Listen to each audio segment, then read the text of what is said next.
pledge allegiance to the flag, United States of America, and to the republic for which it stands, one nation, under God, indivisible, with liberty and justice for all. Please remain standing as I ask for a moment of silence for former Police Lieutenant Chet Rogers.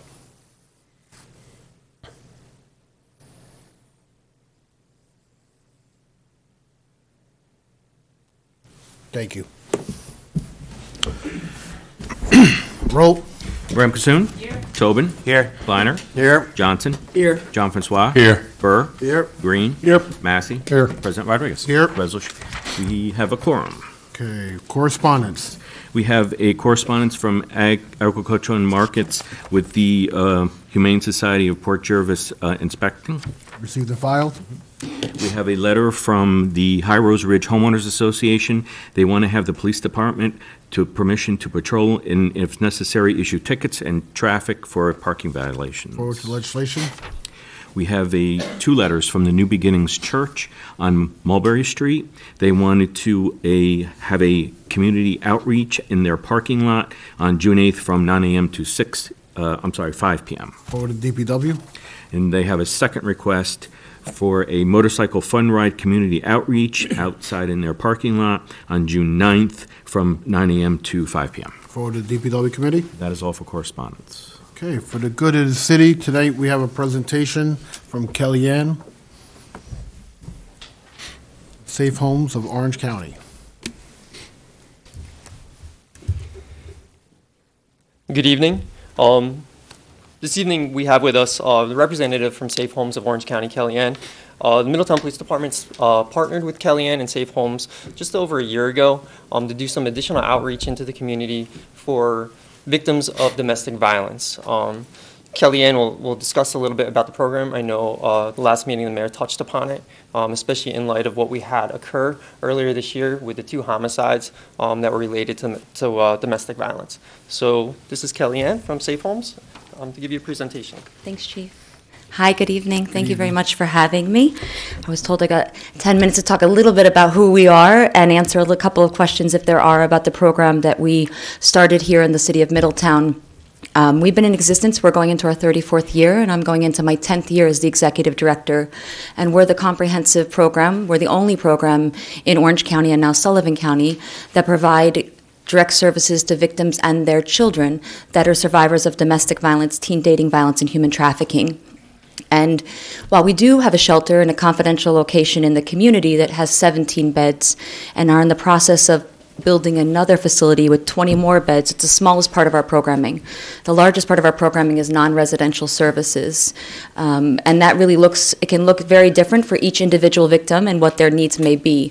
We spend a lot of time in family court in doing accompaniment for custody, visitation, orders of protection, as well as accompaniment to law enforcement departments, the hospital, anything a victim may need while they're making decisions about their life that we can support them with. That's our job. In addition to support groups, as well as support groups within other organizations, in addition to the jail, as well as group homes and any homes where individuals may be staying there long term, we provide dual support groups with those agencies for anybody impacted by violence. In addition to that, we have several co-located programs. So we have 2 advocates in the district attorney's office. We have 3 advocates, now 4 actually, in child protective services. And we have an advocate in the Department of Social Services. And then we have advocates over in Sullivan County. And then we have a trafficking program. So we have a trafficking resource coordinator that coordinates all of the cases that may come through this county that are sexually exploited and or trafficked youth, as well as a case manager for that program. And then last but certainly not least is our prevention and education. And so we have youth educators that go into elementary, middle school, high school, and colleges, work with youth as well as parents, PTAs, school boards, and then we have community educators that are responsible for everything outside of our youth and our education system that really engage employers, businesses, you name it, will go. There's not a place we'll say no to, but around not only building awareness, but how someone can seek services, but understanding how we can all play a role. In addition to that, we piloted 3 years ago a risk reduction response team, initially in the city of Newburgh, and it is in its 3rd year. And last year, we reached out to the city of Middletown, and from the very beginning, the chief was completely open. Not only was he open, secured an office, a space, an ability to work while we're on site, almost immediately. And so we worked on another grant and expanding that grant to offer the risk reduction response program in the city of Middletown. And as I said to the chief, I'm actually writing another grant so that we can get that person here full time. But what we know is that homicides, based upon the research when it comes to domestic violence, are predictable and are preventable if we work collaboratively together. And some of it is about assessing for risk, and there are additional barriers that victims may face, specifically depending on who their partner is or possibly how they have access to the outside community. But there's a lot of research around most domestic homicides have little to no contact with services, and so that's an issue. And so how do we get to victims faster? How do we get to victims in every way we can?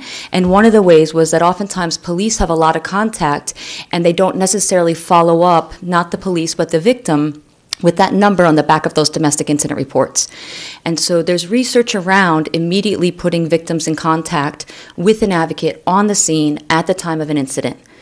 It's certainly the victim's right whether or not they want to speak to us, but then there's follow-up the next day as well on meeting some of the needs that the victim may have so they can make the most informed choice around their safety, and that it's not impacted by things like, how am I going to pay my rent? What happens if I can't make the bills? What if I don't have childcare? Those are the things that we can somehow take off the plate so that there's not so many things exasperated by the violence, right? And so the program currently runs that we screen, law enforcement screens, all domestic incidents involving intimate partners or former intimate partners. And then, based upon this lethality tool that initially was created by Dr. Jackie Campbell, and they did a partnership with the Baltimore Police Department and Johns Hopkins, and they looked at certain risk factors that they knew that they could see a relationship, potentially an abuser, escalating their behavior. And so we took that and condensed it so that it was quicker for law enforcement to make a quick, swift assessment on the scene based upon victims' responses to those questions. And if they were to screen into that program, that officer makes an immediate phone call to the hotline. And our hotline is staffed 24 hours a day with an advocate. And that advocate will do a very brief assessment, speak to the officer, ensure there's a safe contact number, and then follow up with that victim after the officer is left. So it minimizes the officer being off the road. We were very mindful that they have a job to do as well. And then we follow back up when the officer's left, and then we follow back up the next day as well. And again, this is about choice, but we do know that oftentimes if individuals have to make that next step without a supportive hand, it's often challenging. And so we're trying to do a softer handoff. The advocate's also there to support law enforcement, answer any questions around why victims may show up the way they show up and how to be supportive, but also identifying an abuser's tactics and control and how they may use the system to benefit whatever they're trying to do, as well as we continue on with the program, to give you an idea where we are with the city of Newburgh. That advocate is there full-time now. In addition to that, we expanded the project and started doing welfare checks. So the officers are going out with the advocate on all high-risk cases and engaging the community in plain clothes, and they're following back up, but it also impacts community policing. It has a wonderful effect, I think, on building relationships. They've seen a reduction in calls to certain homes that they were getting lots of repeat calls to. In addition, they're getting more victims reaching out. So while their numbers may be increasing, sometimes when we look at the increase of numbers, that's also about good quality work.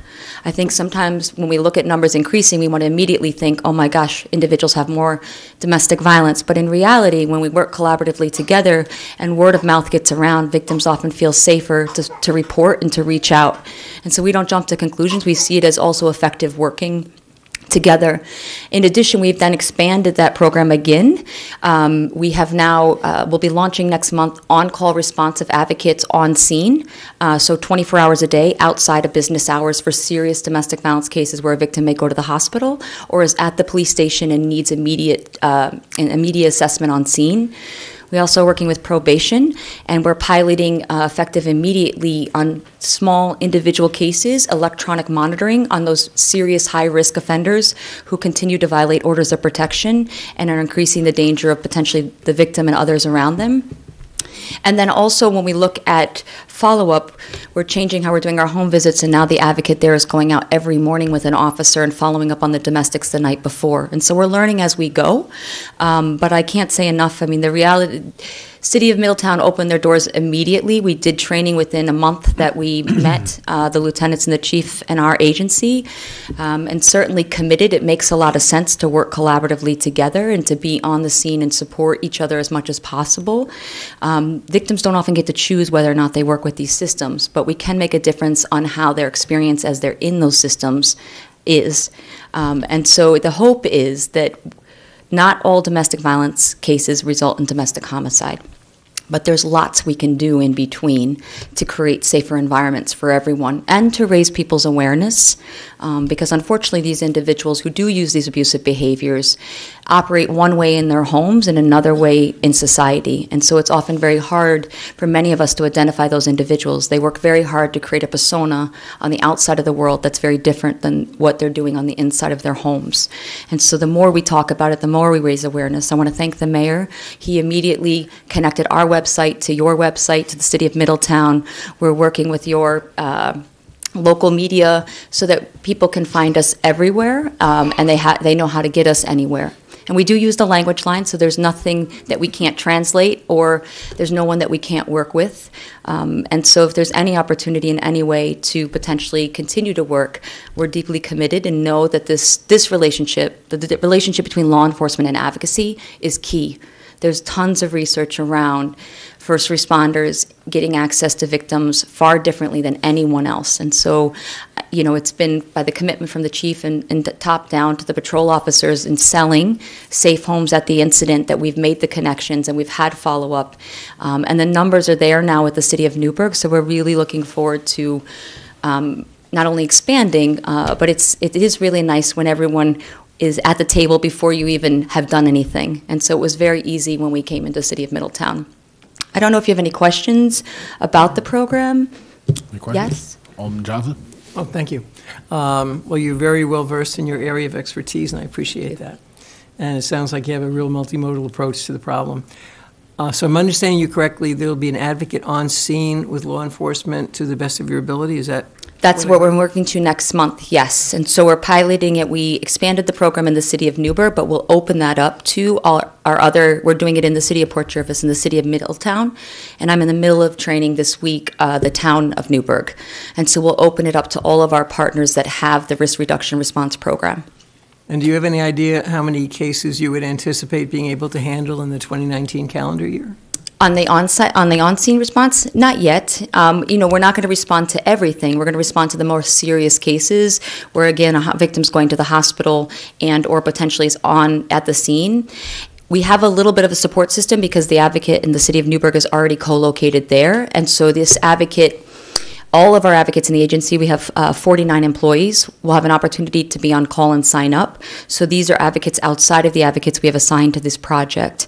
And so they'll have an ability to support the project, even if they're not assigned to the project, based upon the ability to work in overtime for that. And so the hope is that we'll have plenty of coverage. But same thing, we had no idea how many hotlines we were going to get from the project. We did get 1,000 more hotline calls with the partnership last year with the police department.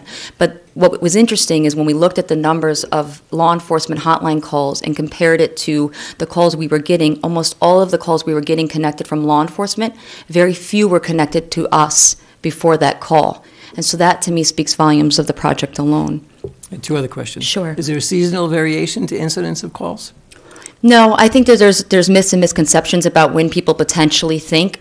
There are definitely peaks and valleys in the sense of when kids are getting out of school or going back into school, or possibly when people have the ability to make informed choices. It's sometimes difficult if kids are home, so sometimes we see a dip in shelter services maybe in the summer, and then after there's a plan in place or there's an ability to make a decision, they can make those decisions around shelter. But as far as the non-residential services, no, not necessarily. And last question. The grant you're applying for, how much is it for, and what agency is it being provided by?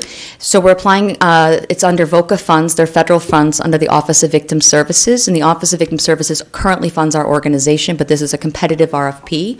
And because this program currently is funded by what's called STOP money, Violence Against Women money, which is federal money, that money is going to run out.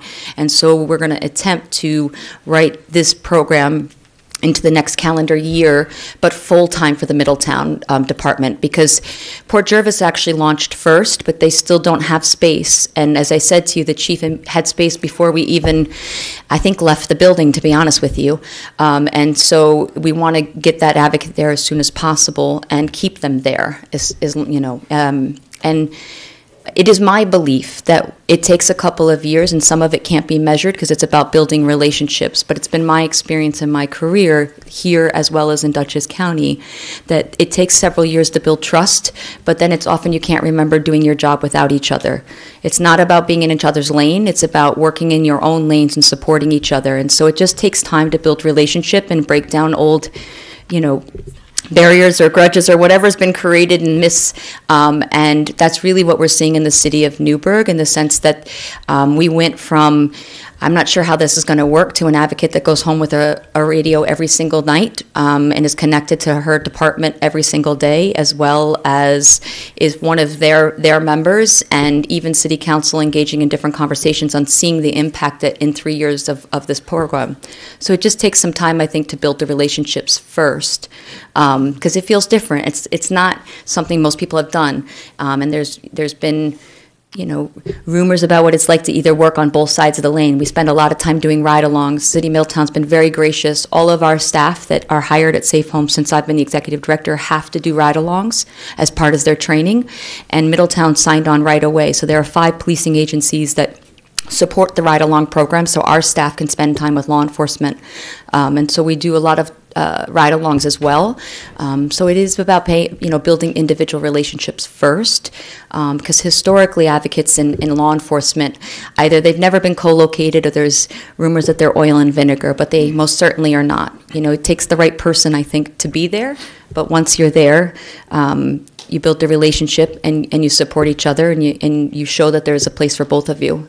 It impacts the community, and victims feel supported, and they feel like they can work together. And I do think it impacts community policing in the way that victims see police. That was the first thing that we heard from the City of Newburgh. They did an article with the City of Newburgh Police Department, and we know police officers deeply care about the community, but victims are in crisis. And so a lot of times when we went back up just to follow up, the victim often said, I didn't even think they cared, and here they are in plain clothes, engaging the victim and having an opportunity at times to up charges or potentially make an arrest on someone who's violating an order of protection. And so I think it benefits everybody around, because I think it's hard if you don't understand domestic violence to understand why victims are entrenched and entrapped and controlled by a very abusive individual, and that getting out or leaving is not always the option, and it's not a safe option a lot of times, because we know that the most dangerous time for victims is when they're trying to leave or they've left. And there have been 28 women murdered in this county since 2004. And what we know about those cases is either they were making decisions to leave or they had left a relationship. And so if we know that that's the most dangerous time, then we must also accept that victims are making really difficult decisions sometimes in staying and saving their lives. Thank you. Yes. This isn't a question, it's a comment. 100 years ago, when I was actually a probation officer in Orange County, I can tell you that the most difficult cases were with domestic violence. So, and at that time, obviously, we didn't have the resources you have now. So I thank you for getting involved, and I certainly thank the chief and the department for welcoming you along with the mayor, and we do welcome you, and hopefully this will go a long way to resolve some of the problems. Thank you. And we are in partnership. Part of our partners, just so you know, I mean, obviously the front end is law enforcement and the advocacy piece, but in Newburgh, which we've also encompassed here, is the probation department and the district attorney's office. And probation is monitoring all of those cases of anybody who's on probation and is making sure that there's communication. And with that electronic monitoring, because that's predisposition, we're piloting 5 units right now. And so we're only looking at the most serious risk cases, but that requires probation and police to work work together, because that's actually like a GPS tracker. And so they're going to set up a perimeter on where that individual is not allowed to go. And so if that was to go off, the first priority is a victim, the next priority is engaging police. So they're working very closely around piloting this program and getting the judges on board. Anyone else? Thank you very much. This time I'll call the police chief up.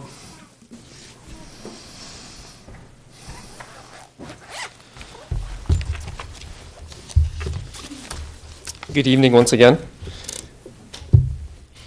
This evening, we'd also like to conduct a pinning ceremony for some recent promotions within the police department.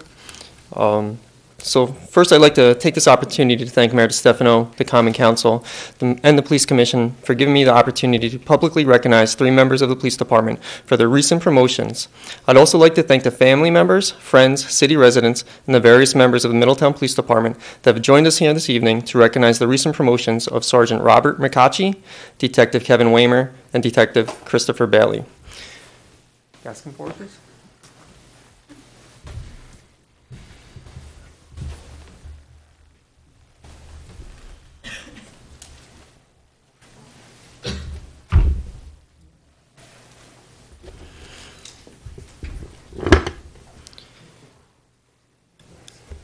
Sergeant McCacci began his career with Middletown Police Department on September 4th, 2007, and has a bachelor's degree in criminology.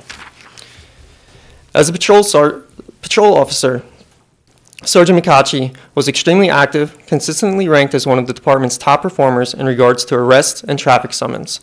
This led to his assignment within the department's crime suppression team, a group of highly motivated police officers tasked with addressing various types of street crimes and quality of life issues. Sergeant McCacci was recognized as being one of the future leaders of Middletown Police Department early within his career due to his professionalism and proactive style of policing, and his ability to constantly perform his duties with the departmental goals and objectives in mind. In 2010, Sergeant McCacci became a certified police instructor, developing detailed lesson plans and presentations to aid in the instruction of police officers on topics such as prevention of in-custody deaths and interview and interrogation techniques. He was also a reality-based training instructor, designing scenarios based on training environments which allowed officers to strengthen their abilities to perform their duties and function effectively under stress. In 2011, Sergeant McCacci became a field training officer, where he trained and supervised newly appointed police officers, which afforded him an opportunity to impart his experiences and proactive work style to the newest members of our department, in hopes they would emulate his professionalism and great work ethic. In September of 2014, Sergeant McCacci was promoted to the rank of detective, where he joined the ranks of some of the finest, most dedicated criminal investigators in the history of our organization. As a detective, Sergeant McCacci continued his proactive style of policing, having the largest percentage of closed cases, most of which resulted in arrest. He was responsible for investigating various crimes throughout the city, conducting interviews of victims and witnesses, in furtherance of investigations, and working closely not only with the various units of MPD, but also with our fellow law enforcement partners on the local, state, and federal levels, and the local district attorney's office. During his tenure as a detective, Sergeant McCacci was responsible for the arrest and successful prosecution of numerous high-profile cases, to include the arrest of Michael Heel, who was found guilty of killing his infant child in 2015. Over the years, Sergeant McCacci has been honored with numerous commendations for his excellence in police work, to include being awarded the Police Officer of the Year Award in 2017.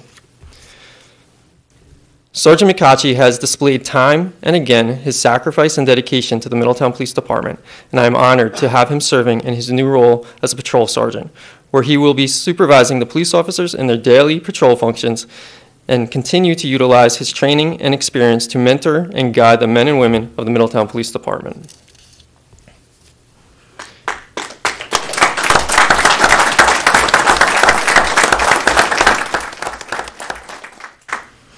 Detective Kevin Weimer began his career at Middletown Police Department on August 2nd, 2004. He has a bachelor's degree in criminal justice, and he is also working towards his master's degree in public administration. In 2005, Detective Weimer became one of the department's first certified school resource officers. As an SRO, he was initially assigned to the Twin Towers Middle School and then the Middletown High School until the program ended in 2011.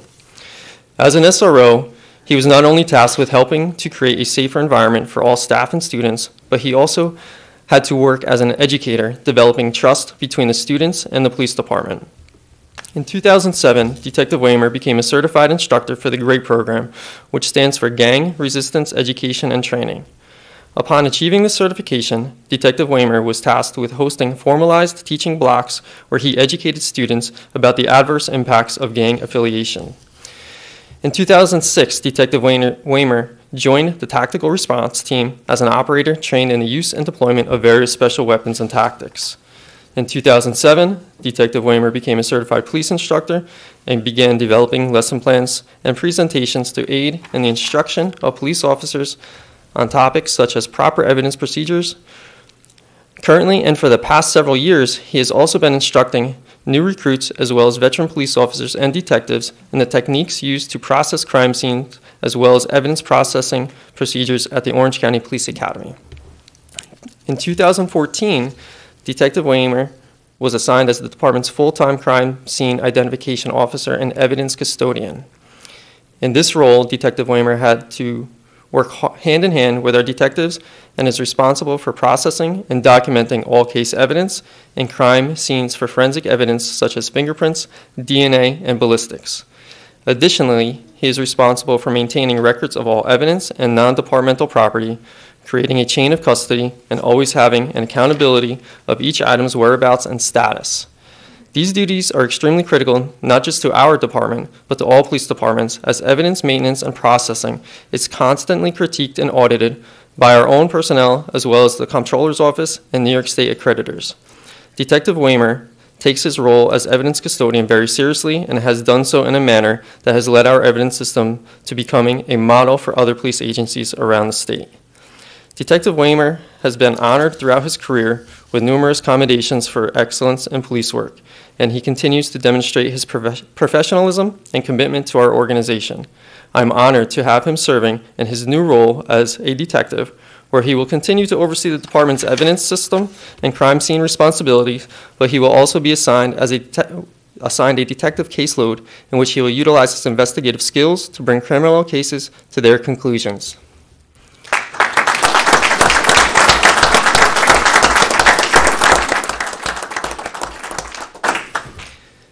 Detective Christopher Bailey began his career with Middletown Police Department on November 14, 2008, and has an associate's degree in culinary arts. I've actually tried to get him to take over management of the department's lunch program, but he's never taken me up on the offer yet. As a patrol officer, Detective Bailey was extremely active, constantly being one of the department's top performers in regards to arrest and traffic summons, taking a sincere interest in addressing quality of life issues and addressing the root of problems. His proactive patrol style and great communication skills ultimately led Detective Bailey to his assignment as the department's Neighborhood Enhancement Officer. Upon accepting this responsibility in August of 2009, Detective Bailey quickly demonstrated his commitment to listening to residents' issues and concerns and effectively resolving them.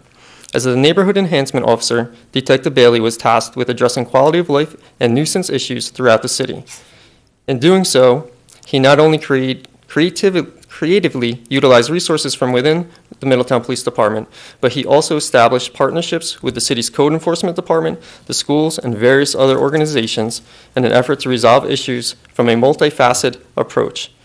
He was also tasked with attending community meetings as the department's liaison.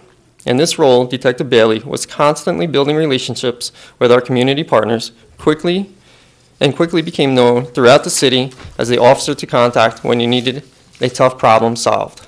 Detective Bailey remained in this assignment for a majority of his tenure as a patrolman, up until his recent promotion to detective. In 2013, Detective Bailey became a field training officer, where he trained and supervised newly appointed police officers to include our newly created part-time police officer positions, sharing and imparting his experiences and knowledge to include how to effectively build community relations and resolve problems. Also in 2013, Detective Bailey became certified as one of the department's child passenger safety seat technicians. In this role, he educated and assisted parents with the acquisition and installation of car seats, ensuring that parents had the correct style and size car seat needed to correctly fit their child so as to afford a safe and comfortable car ride. Through this program, Detective Bailey installed hundreds of child safety seats through personal appointments and various community events. In 2015, Detective Bailey became a certified police instructor, in which he developed detailed lesson plans and presentations to aid in the instruction of police officers as well as community groups, to include the Faytian Academy, where he created and presented a block of instruction on police and community relations and personal safety. In 2018, Detective Bailey completed the Law Enforcement Bicycle Certification course, becoming one of only 4 members of the Middletown Police Department certified to utilize a bicycle as a means to patrol.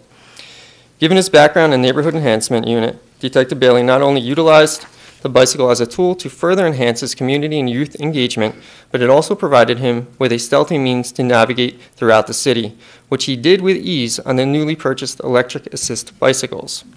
However, he did not tell the young kids that he challenged the bike races, that his bike was powered by a battery. Detective Bailey has been honored throughout his career with numerous commendations for excellence in police work, to include being recognized as a department leader in arrest and the issuance of traffic summons for several years. He is also the recipient of numerous life-saving awards. Detective Bailey continues to demonstrate his professionalism and commitment to the Middletown Police Department, and I'm honored to have him serving in his new role as a detective, where he will work hand in hand with the elite group of dedicated criminal investigators to bring closure to criminal actions.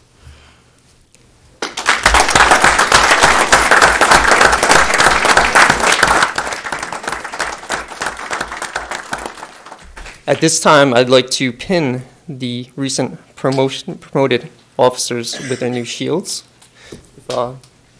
Council President, if you could assist me.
Congratulations. Welcome aboard. Just a few closing remarks, and then I'll let you get back to your families.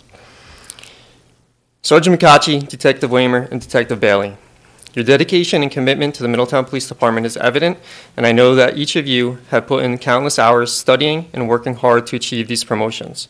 I commend you for the hard work and enthusiasm. It is clear that each of you will be faced with new challenges as you embark upon this next chapter of your careers, but you have my promise that I, along with all of the supervisors, will support you and assist you any way that we can. I encourage you to stay true to yourselves and true to the strong morals and ethics that have led you to your positions up here tonight. Remember the oath that each of you took, swearing to protect and serve the people of this community. I implore you to strive for excellence in everything that you do, and also from the people you serve with, so that you continue to work diligently towards achieving the goals and objectives of our organization and ensuring the safety and security of our great city. At this time, I would like to once again thank everyone that came out this evening and congratulate Sergeant Robert McCachy, Detective Kevin Weimer, Detective Christopher Bailey for their accomplishments. Congratulations.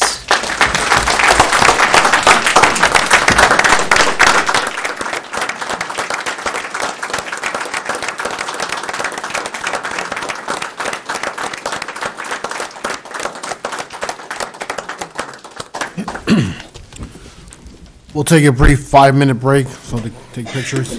For the friends and family of our honorees this evening, the PBA has extended an invitation to join them at the police department for some light refreshments afterwards if you would like. Good of the city. Anyone would like to address the council, please step forward. You have 4 minutes. You can have 5. How you doing, everybody? My name is Darren Cross. I'm from the Middletown Little League. I'm here to update everyone on the league this year. As most of you know, it's been a tough off season for us. We lost a past board member to a tragic car accident. Her name was Jennifer Paracella. She was a very active parent, and she'll be missed by everybody in the baseball and softball community. In her memory, all Little Leaguers will wear her name on their sleeve this year during the season.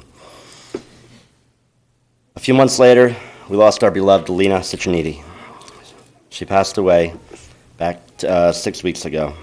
She's the mother of Rosanna Citroniti, our president of the league. She was the heart and soul of the concession stand, always reminding us that we were here for the children. In her honor, we are going to rename the concession stand to Lena's Cafe. Our numbers this year are close to the same as last year. I've been working with the city and the school district and putting our online registration on their homepage, hoping that more parents will think of baseball and softball in the off-season. I would like to give a thanks to the City of Middletown's Mayor's Office and City Hall for always supporting the Little League. I would also like to thank the Police Department and the Fire Department for the continued support. I met with the police chief the other day and we had a great conversation, and we'd love to do another pop-up barbecue, which we discussed. And that brings me into talking about the park. Last year was our best fundraising year ever. We were able to donate money to the Parks Department for some of the changes that were on our wish list, and that year this dream is coming true. Thanks to our players and our families, they did an amazing job fundraising last year. I think everyone is going to be happy with some of the things that we are changing and that we're adding to the park. Our sponsors this year, almost every one of them have returned, and we even added a few. We added Steve Dodd Plumbing and Heating, R. Williams Lawn Care, and also the Middletown Lions came on board. Thank you to those. We're excited for having them on board. I have a couple more thank yous. This year, we were selected by the Walk-Hill Engine Company No. 6 as the recipient of their annual St. Patty's Day fundraiser. We have some ideas that we want to do with the money that we're going to receive, possibly another scoreboard, yet more improvements to the park. Also, a thank you to the Elks Lodge. The Elks Lodge really stepped up last year and helped us do our tricky tray and became so successful. In closing, I would like to thank Chris Brinkerhoff and her entire staff, and John Bianchi and his entire staff. We hands down have the best parks department in the area. Thank you for letting me share. Our opening day parade is April 7th this year. It's going to be lined up at 10:30 a.m. at Presidential if Mother Nature cooperates. We're going to kick off and march down to the park. We hope to see everyone there. The other day, I did have the honor of speaking with Miguel for a few minutes about things that we can do. So I'm here asking for help. Our numbers are down just a little bit, not much. But we're not having the early registrations, and Miguel and I talked about it. It doesn't make a difference if they're playing football, baseball, lacrosse, basketball, whatever they're doing. We're open for ideas. You know, I met with the Parks Commission the other day, and I think Mr. Burr talked about reaching out to Dana distributors, possibly putting signs with Arizona Iced Tea or Snapple Iced Tea. Remember to sign up for your local youth sports. So if anybody has any ideas, we're open to suggestions. Thank you. Thank you. Anyone else would like to address the council?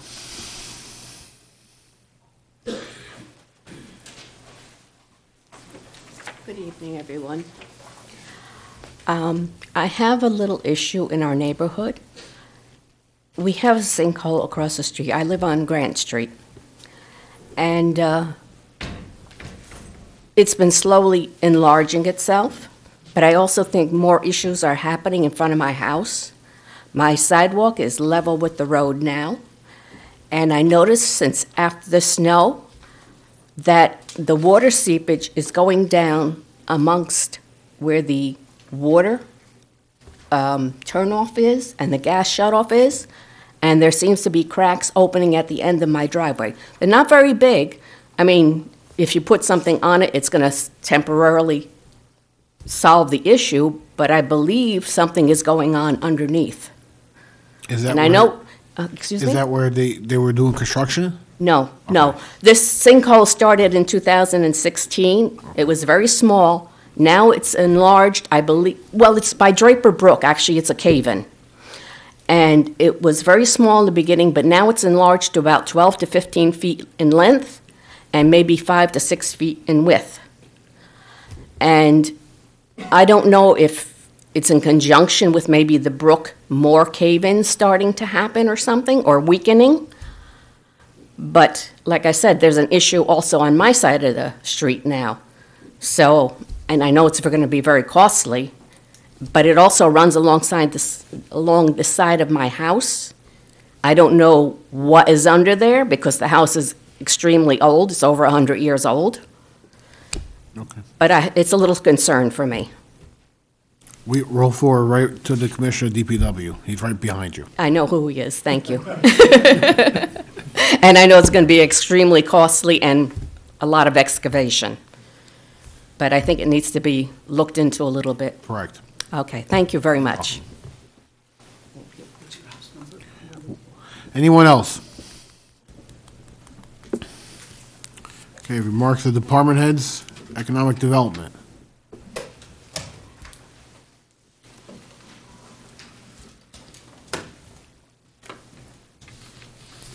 Good evening, everyone. Just a quick update. The office has been working on our action plan for our Community Development Block Grant. It's going through the public comment period currently. Also, our IDA and CDA reports, like as you guys are all familiar, are being finalized and implemented into the system. Of course, housing rehab and economic development work continues. And we're finalizing all the summer concerts, outdoor movies, all the good stuff that's going to happen this summer, and all the great stuff coming to the Paramount. And that's all I have for this evening. If anybody has any questions? Any question from Maria? Thank you, you. Maria. DPW Commissioner.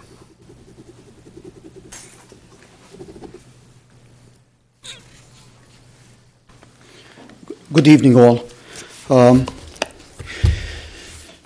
We have, DPW has a few items on the agenda tonight, and, well, actually, most of the agenda except for one. So my apologies. You had a long night, so we're going to add a little bit to it. I'm just going to address a few items, and then I'll sit down. If you have any questions, please let me know. First of all, about the snow melting right now, just notice public service comment in here. The snow has melted. Now it's going to be spring. And so please check your front yard. My own front yard, too, had some litter on it, so I had to pick it up. So please pick up the litter. Just make a conscientious effort to check around because you probably you just drive through there, but pay attention to it. Also, I want to thank all the aldermen that they keep sending me comments. And I want to call out the council president because almost every weekend, on a regular basis, he sends me a long list to myself and code enforcement officers. And we sincerely appreciate that. It's not like, it's very helpful to us. We have few code enforcement officers. We have 230 lane miles of road that we have to cover. So it's absolutely and extremely essential for you guys to keep feeding us the information. I get messages from all of you all the time from your constituents, from you, and we really appreciate that. We're not complaining. You send it at all times at night and in the morning, whenever it is, and we're happy to have them because they're a big help for us because we can't be everywhere. And especially Council President, I really appreciate your attention and focus on this matter. Of course, the mayor as well. He's not here tonight, but he feeds us a lot of information about things that he sees throughout the city, and we try to attend to them immediately. Another item is the spring cleanup. Before you tonight, we have a resolution. We're requesting that you consider it for basically the spring cleanup, or we call it junk week, basically. And you have the calendar before you. We're going to start on the 25th this year, March 25th. And just let me very quickly mention, because of the short time, I want to mention the arrangement of the wards. We're going to start with the first ward, and it's going to be March 25th. Fourth ward will be April 1st. Third ward will be April 8th. And second ward will be April 15th. That's the time when you put your spring cleanup up in the front of the house so we can pick it up. It's very important that residents of the city of Middletown, please, as always, we ask of you to be proactive. If you see somebody coming from outside the city to deposit junk or whatever it is in front of anybody's yard that's not yours and you don't know the people, please call the police immediately, because that costs us a lot of money, this spring cleanup. So we want to be proactive. Anybody from outside the city that comes in there, even night, middle of the night, early in the morning, whenever, over the weekend, please call it in to the police department or DPW, and we'll attend to it as fast as we can. We have the water flushing schedule. We're going to start flushing water starting April 8th. That's very important function that we do to clean up our system. We do that annually, every year. So please check our website regarding when your ward is going to be affected, and check your water before you do any wash or any laundry to make sure it's cleared up, especially at least 24 hours after the flushing. And call us if you have any questions, as always. Wednesday night, just quickly, we're going to be doing water system maintenance, and basically we're going to be replacing an old valve on Highland Avenue. Some area we sent a message out through the phone system today. So please, an Excel system. Anybody who's not registered, go to the website, like the police chief keeps reminding us, register to an Excel system. Is very simple, so we can get our notification. You don't have to go to the website or look for the newspaper or anything like that. So Wednesday night, 10 o'clock, our men will be working at night. We'll be working, hopefully by 5 o'clock, the work will be completed, and the water will be flushed, and hopefully it will be clean. That's on Highland Avenue between Wickham and Prospect Street. Also, just a reminder about the water meters as well. We installed new meters in there that are capable of sending electronic signals or radio signals all the time. Please go to our website, register your account, and this way you'll be able to go on a website and you can see your water consumption. If there's any water leaks in there, the system can send you a text message or an email, whatever you prefer, to tell you, hey, there's a potential leak in your house. There's a potential problem, especially if you go away. The cold weather is over, but if you go away and there's a freezing condition and pipe bursts, at least you would know about it. You'll be notified. If there's unusual consumption or high usage, the system can notify you. It's very simple registration process, and this way you are communicating with your water meter. We know that water is expensive, and we want to conserve water, so we don't want you to use more than what you have to. And so please, visit the website, City of Middletown website. Try to register for the water meter and get the signals directly transmitted to you. Before you tonight, one of the complicated resolutions is an amendment to a contract with CDM Smith. And that's basically for the screw pumps for the City of Middletown wastewater treatment plant. The council and the mayor allocated $3 million for that project, and we sincerely thank them, because it is work that is essential and very much needed, and we appreciate the support of the mayor and the common council. And in the meantime, we applied for a grant from EFC. So EFC, after it's been appropriated as $3 million as a capital project, EFC gave us $750,000 as a grant, and the remainder of the project, which is up to $3 million, will be zero interest loan, which is beautiful, which is great. And as such, CDM Smith, they had to modify their contract to include the requirement of EFC, which is WBE, MBE requirements, and other requirements they have to comply with, and the suppliers as well. So we had to incorporate all the provisions of EFC in that contract. So that's why it is before you. Another resolution before you tonight is for $26,000 for TAM Enterprises, and that's basically for, you do hear about overflows, sanitary sewer overflows and manhole overflows, and we've been continuously trying to minimize this problem. So there is section on the interceptor on the main trunk sewer line that is behind Republic Plaza, Campbell Plaza rather. That's going to be replaced, and it's full of roots, and the pipe has been compromised. So TAM Enterprises will come in and they bypass the flow from around a certain section, replace the pipe, and that is the resolution for $26,000. And with that, I will conclude my comments. If you have any questions for me. Jacob, just going back to the junk week, Yes, sir. electronics can't be out, right? Electronics, no, that's another one. TVs, Yeah, exactly. flat screen TVs can't be out on the curbside, right? Thank you for reminding me. And Absolutely. when we see it, it's not going to take like 3 months to, write them up. We should just, as we pick up, if they're there, write them up. Understood. Understood. After that, you may wish to do a special electronic pickup like you do every year. I think we should do that now. Drop them off at DPW or, Okay, I mean, right now we have everybody, maybe right after, if you wish, right after we're done, we'll be happy to do it. all right. Right after we're done with the spring cleanup, because I it just, have one more thing. Maple Yes. Hill Park. yes, If you look from California Avenue, you have a fuel tank for the machinery, and then Maple Hill Park is still dirt and not put together. What's the time frame? okay. The reason behind it, as we discussed, as we discussed in the past, is there is a requirement to dredge the pond that was not part of the original contract.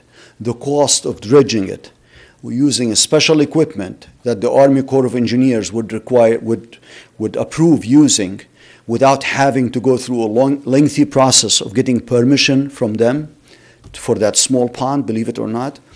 So there's a clamshell type thing, all technology that we can use. So make a long story short, $220,000 in there. They want to dredge 3 foot deep of that pond at Maple Hill. So we applied for the grant, we applied for the HUD to give us the money, they approved it. Right now we're finalizing it. Once we sign the change order with the contractor, then he's going to go full blast to do it. This was not part of the project, otherwise the project could have been buttoned up and cleaned up, but you're going to have machines running all around it, so there was no sense of digging it up all over again. How long does it take to dredge it? I think it's like 2 weeks. 2 weeks is just the process of getting it. We've been going back and forth with HUD and the Orange County Community Development until we did an extension of the contract. Now we have to wait until the contractor signs the change order, and then they are ready to proceed. So going back to California Avenue, we could get rid of the fuel tank and that area that they cleared If it's not needed, I think he's going to come in, he's going to need it for his equipment, unfortunately. on California Avenue? No, that's another project. I'm sorry. Okay, we're talking about Maple Hill. The other project is West Main and Manhagan Brook. That's a second project. That project is not completed. He started work again. He resumed his work. He shut down for the winter. My apologies, I confused the two. And he's starting right now. He should be working right now. I haven't been up there, but the work should have started, so resumed. So he'll be needing it until he's done, hopefully. Okay. Hopefully within a few weeks. Alderman Rankine-Soon? Only because this came up and the date is approaching. April 1st is the day that you're going to start taking yard waste again. I've noticed online some people making commentary about when do I put my leaves on the street? So can we just clarify that we're not to put leaves on the street? Yard waste is in cans for the summer, and that's starting, just to be clear. Yeah, 'cause thank you people very were much. asking. Yeah, thank you very much for reminding me of that too. Yeah, we're going to start collecting the yard waste. It has to be inside a can. Otherwise, you can bundle the branches in there, an 18-inch diameter. It's all on our website. And then they cannot be more than 36 inches long. That's the code. Then we can pick them up. They have to be wrapped. Otherwise, they have to be inside the can. You cannot, like Alderwoman Rankine-Soon, she said, we cannot put leaves or anything, dump it on the street. Unfortunately, you will be fined. So, You know, that comes from the neighbors that live up on Manhagan Avenue. The leaves are blowing from the Psych Center across the Manhagan Avenue and landing on our house, and it's all year long. So I think we should put in a committee to look at doing something to stop, like maybe a snow fence or some type of barrier, because they're constantly calling us. And we're getting people that, in July, they're raking leaves on Mohegan Avenue. Alderman Kleiner? Thank you. Yeah, I think Parks and Rec got to cleaning up leaves on there yesterday. And of course, there used to be the wall all the way up Mohegan Avenue, which was removed, and that helped. Commissioner, Yes, sir. we had, as you know, a few questions at our constituents meeting, but about when, we used to call it bulk pickup week, but when that would start, and we know it's early this year. So my question is, can we please advertise it as much as possible? Channel 20, maybe put it in the record, but particularly on the website, can we remove all the roundabout stuff now so that you have a clean page and that you can put the information about bulk pickup or the information about when we're working on a water main? And John, maybe we could have bulk pickup week as the first item on the homepage of the website, because, and then have the state of the city. But you could still have all the roundabout information, but if you just had a link to it, and then, that would be the first thing, because people go to the website and it's scrolling and scrolling and scrolling and trying to find the information. So we want to make it as easy as possible, and we really want to get the word out that it starts next Monday. So, that's soon. Understood. The minute you approve it, obviously, we cannot be presumptuous. Right, When assuming we that arrange we it, approve it. You have to vote on it. Once you vote on it, then it's there. That's why when we had said the 18th, we said, well, we can't, how can we do that? Because we're not meeting to approve it That's till right. the 19th. That's why it so- was revised, yes. Yes. That's exactly right. So that's why it was revised. Once you approve it tonight and tomorrow it goes through the mayor and the mayor signs the resolution, it is official, it will go in everywhere. Okay. Yeah. Thank you. Yes, sir. Alderman Tobin? Commissioner, I know we've talked about the New York Rising and the Grant Street there. Is there, and I know the Cornerstone that's part of their parking lot, that back, the Cornerstone Health Center. Okay. Is there like estimated time, or I know the New York Rising is working slower, that's going to be work done? Is it this summer, this year, is it next year? Honestly, I don't want to give you an answer that I don't have, Okay. to be honest with you. But the whole project, if I remember correctly, I don't want. We're working on it as fast as the state and the private I consultants. know we did are the allowed. bridge, right? And then the rest of the money is going to go towards the other improvements, right? Yes, Yeah. yes. The bridge on West Main, you mean? Right, Yes, yeah. West Main Street, the Manhattan, yes. And the minute I think that was the same address, Right, Grand yeah, Street. yeah. The minute you called me about it, Yeah. again, we thank you guys for referring these things to us. We send immediately people over there to clean up and cover the opening in the air and with the steel plate and all that stuff. The same day we got the referral. So it's a New York Rising project, and we're going to go there tomorrow again to check, because the first time I hear there's something around the house or it Right. goes by the house, we will go take a look at it It's again amazing how they tomorrow. put the whole stream underneath the city there. I mean, they covered it up. Right. That's a natural stream, and then it was covered up. Yeah, that's correct. But it's amazing how strong these things are. When we did the Washington, I think it was Washington, and it was in Houston. It was, the thickness on the concrete, the one on the street, the thickness is like 2 foot thick top slab on that culvert. Not where it goes by Grant Street. By Grant Street, it's a weaker. Well, just to follow up, will we have an answer for her? She's more concerned about her house being affected. Yeah, we're going to go I'll tomorrow talk and to take her. a look. Okay. Yeah. Tomorrow we're going to go take a look. The first time I hear about the house, we'll go take a look tomorrow. And if we have to walk through it, we'll try to walk through it and see what's going on. Thank you. Alderman Green? Thank you. Just real quick, because it comes up quite a bit. Pothole filling. We have people going around doing that. I've Yes, noticed. yeah. So If someone sees something, should they contact DPW Yes, office? please. Yes, okay, please. just- Yes, please. Yeah. No, thank you. Contact them, and if they don't get any response or something like that in there, by all means, give me a call or give you a call. Sure, yeah, And, absolutely. and you can reach me. But unfortunately, the blacktop, the hot stuff, is not available yet. Right, The right, it's local just cold plants patch. did not open. Yeah, so we use cold patch, or we go down to New Jersey to pick it up, the hot stuff, which is quite a trip. Sure. We do one truckload in there, but if we have to, these are the large ditches. Right. That's how we treat them. We go to New Jersey, get the asphalt, come back here, and it's not the best arrangement. It's costly. So hopefully the asphalt plants will open up very soon and will be full blast. Right now, we're going to focus on the cleanup, the spring cleanup. We'll have a crew doing the potholes still. That's it. Thank you. Alderman John Francois? Yes, Commissioner, over the weekend, I had the opportunity to spend some time with Code Enforcer Renkasoon, and just to see what they do on a daily basis. I have to tell you, these gentlemen are doing a wonderful job for our community. I just want to thank you for a job well Oh, done. thank you. Thank All you right? very much. I'll Thank let you. them know. Anyone else? Thank you, Jacob. Thank you. Police Chief? Good evening once again. First, thank you for allowing me to honor my recent promotions this evening. It's a great honor to them and to the organization as a whole, so thank you for that. Just a couple items I'd like to just briefly address this evening. First, to comment on the Safe Homes presentation. As you observed tonight firsthand, Kellyanne is very passionate about her role, very educated and very committed to the program.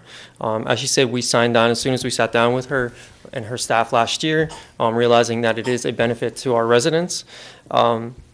As she briefly touched upon, and as did Mr. Massey, the domestic violence is a very volatile situation. It's emotions are involved. People are very worked up.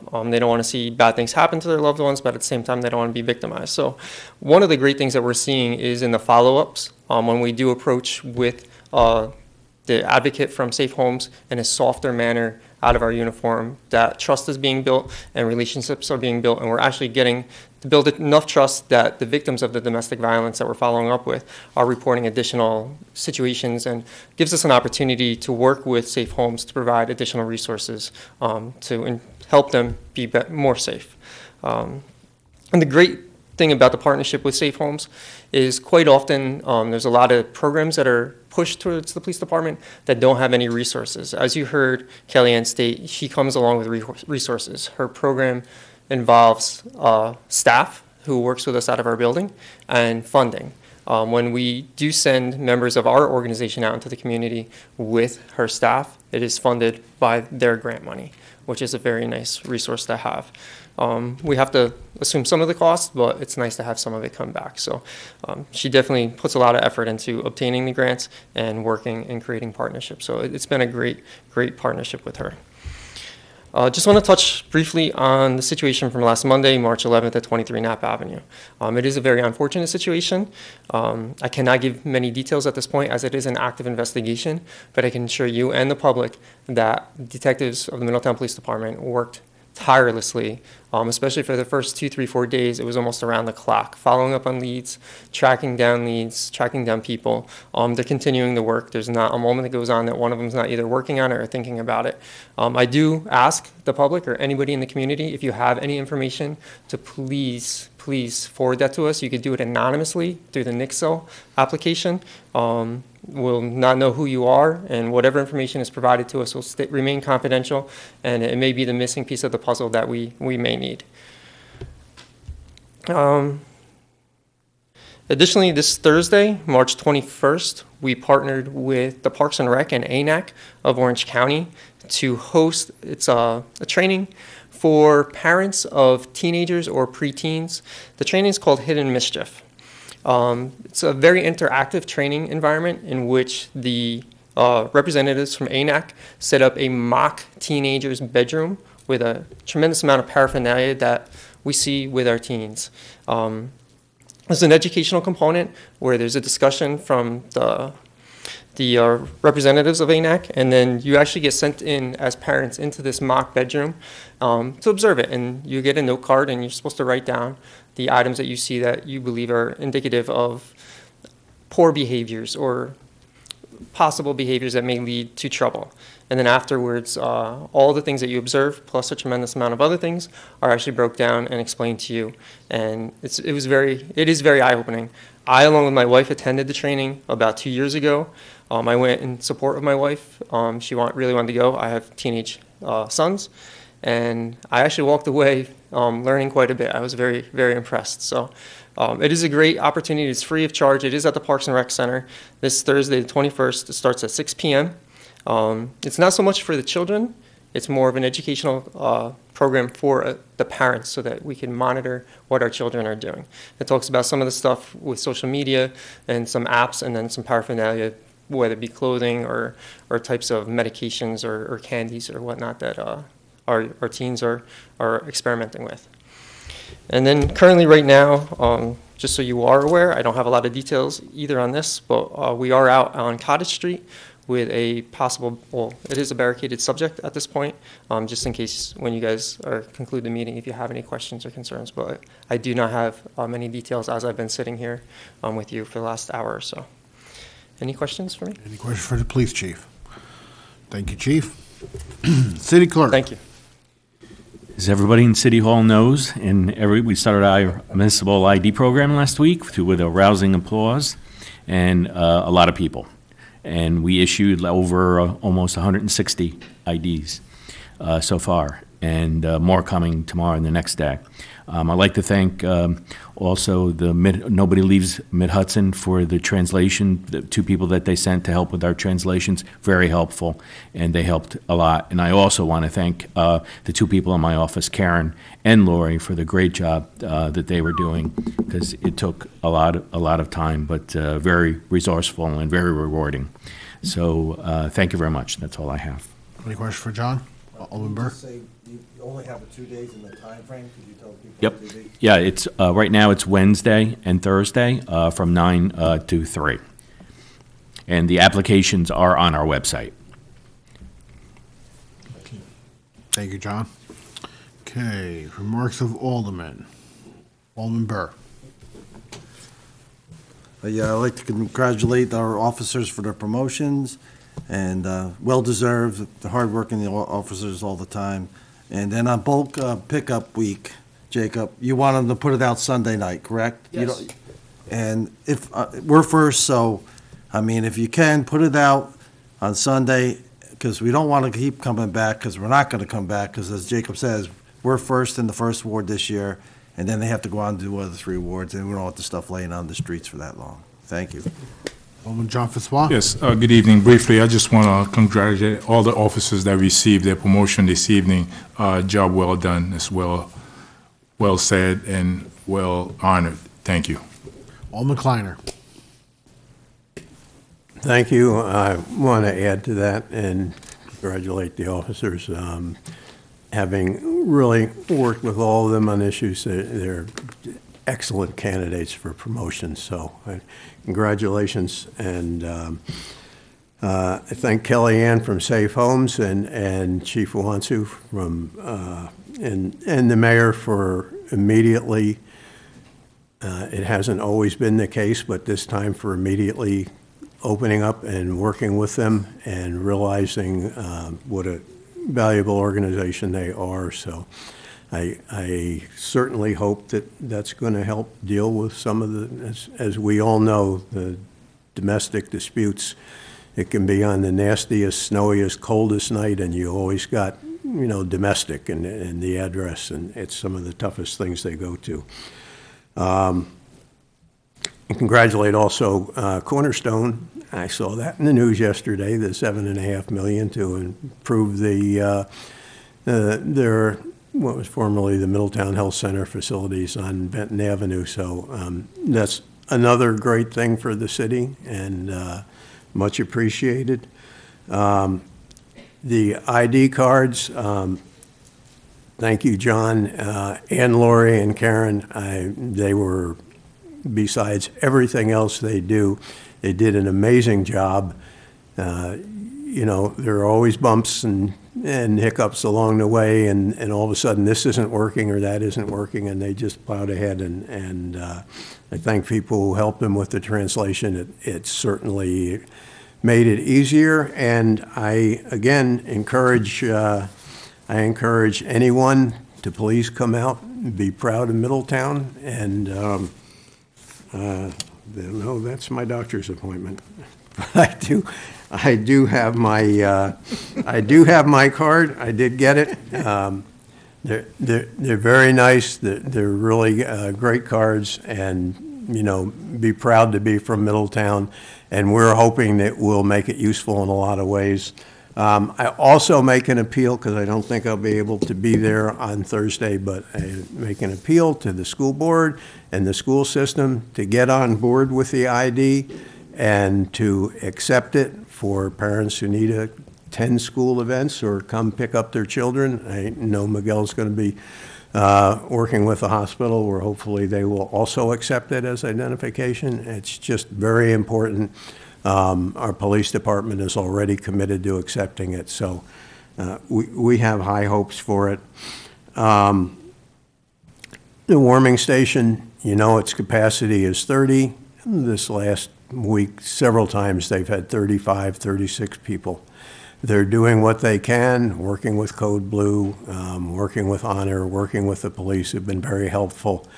But I thank them and all the volunteers, because the need there is obvious. And again, as with Safe Homes, when you have an advocate follow up and you have an advocate who's able to follow through and work with people, it's so important. And we really need, at some point, we need a daytime operation. If we could get some funding for the Salvation Army to do that, because you really can't help people at the warming station. It's just cement walls, it's a meal, it's go to sleep, you have to leave, it's clean up.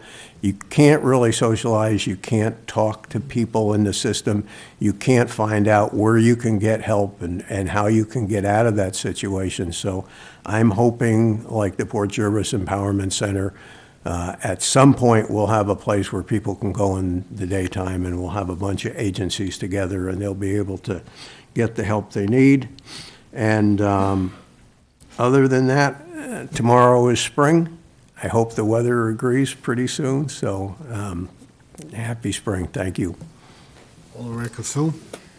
Good evening. I'd like to congratulate our officers as well, our new sergeant, our 2 new detectives. I've had the pleasure of working with Detective Bailey for probably 8 years now, through my work in Neighborhood Watch and Night Out and things like that. And he's outstanding. So a real asset to our community, to the Middletown Police Department, a shining star. I know our other officers who were promoted tonight are also just the best of the best. I've always been very proud of our police department, so tonight's just another badge of honor for them. So I congratulate them tonight, and their families, who are obviously all here to support them.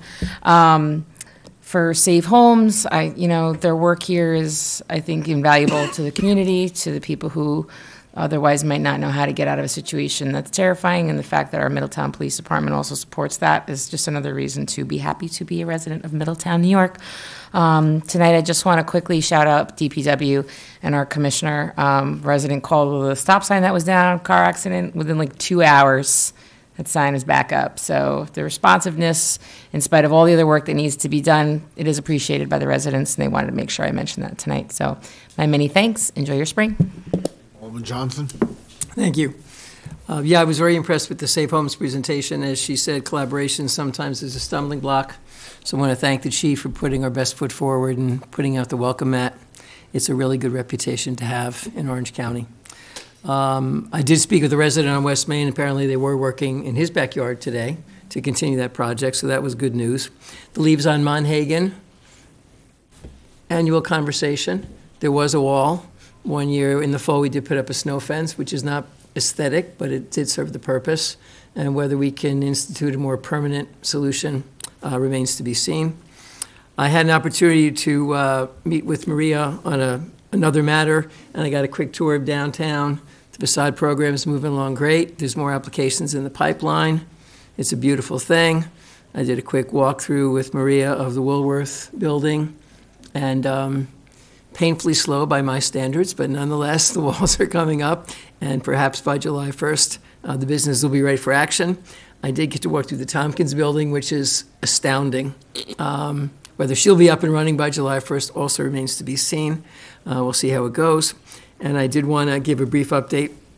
As you know, we have the Dumb Strays of Middletown program, which is the feral cat program, and we funded it, I think last year was our second year. So I work with Robin Stewart. She's a one-man band, and her stats for last year, she processed 203 cats. 116 of them were through the city of Middletown.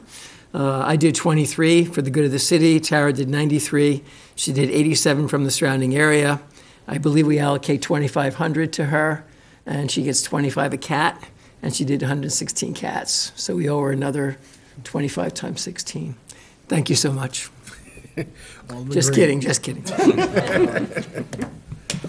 Yeah, thank you. I too just want to congratulate our officers, our new sergeant, 2 detectives. I mean, we really do have a phenomenal police department, and we certainly wish them well, and wish them safety in everything they do, that they come home safe to their families. As we know, with the safe homes coming in, that domestic disputes are very dangerous for not only the people involved but also the officers involved. And to have this new form of outreach in that, it's just a wonderful program. So I certainly think that we're definitely moving in the right direction, and to have a police department that's so focused on community policing is just such a valuable asset, especially in our day and age. So kudos to everyone there. With the City ID program, I was fortunate enough, I spent about an hour and a half in the clerk's office, watched card number 1 go through, and watched countless numbers go through after that at such an amazing rate and pace. I mean, you guys, congratulations, you have that down to an amazing science, especially for the first morning. It was nearly without a single hiccup, so congratulations on that. If anyone ever doubted why we should have this card program, if you could see the faces and what this means to the people who are getting this, it is certainly eye-opening there. I mean, I didn't doubt it for a minute, but it just made it even more real to be in that office and see what this means to people. So I'm really glad that that's up and moving.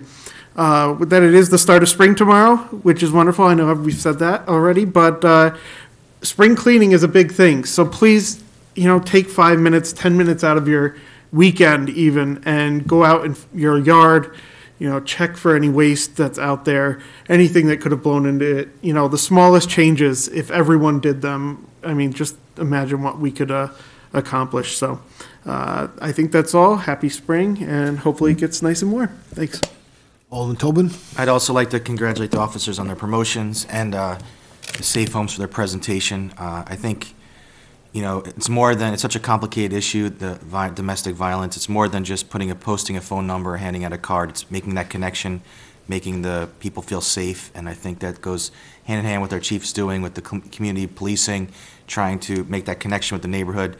Now we have a professional that's a police officer, hand in hand with the professional social service coordinator, and that's a proactive approach to go out and reach those people that are in need. So I think it's a great initiative, and I'm so glad it's happening. I was also very happy to see the formal announcement of the Cornerstone Family Health Center investment in the community.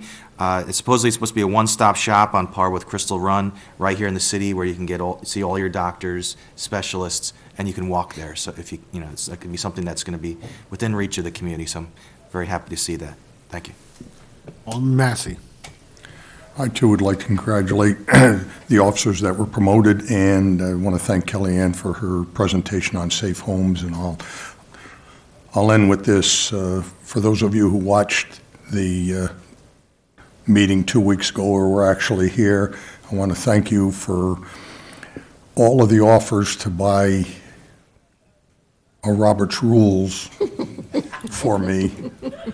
I just had a brain freeze, and I just couldn't wrap around it, and I do want to thank the mayor for trying to bail me out, but I apologize for that, and I do thank all of you for the offers for those booklets. New business. Resolution sponsored by Alderman John Francois to authorize the treasurer to transfer $12,000 within the DPW 2018 budget for TAM Enterprises completed work at Campbell Plaza. Resolution sponsored by Alderman John Francois, seconded by Alderman Green. Any discussion? Roll. Rem Kasoon. Aye. Tobin. Aye. Kleiner. Aye. Johnson. Aye. John Francois. Aye. Burr. Aye. Green. Aye. Massey. Aye. President Rodriguez. Aye. Resolution passes. Resolution sponsored by Alderman John Francois to authorize the treasurer to transfer $26,000 from the sewer fund balance for TAMA Enterprises for the replacement of the 80-foot of the 30-inch sewer line at the right-of-way behind Campbell Plaza.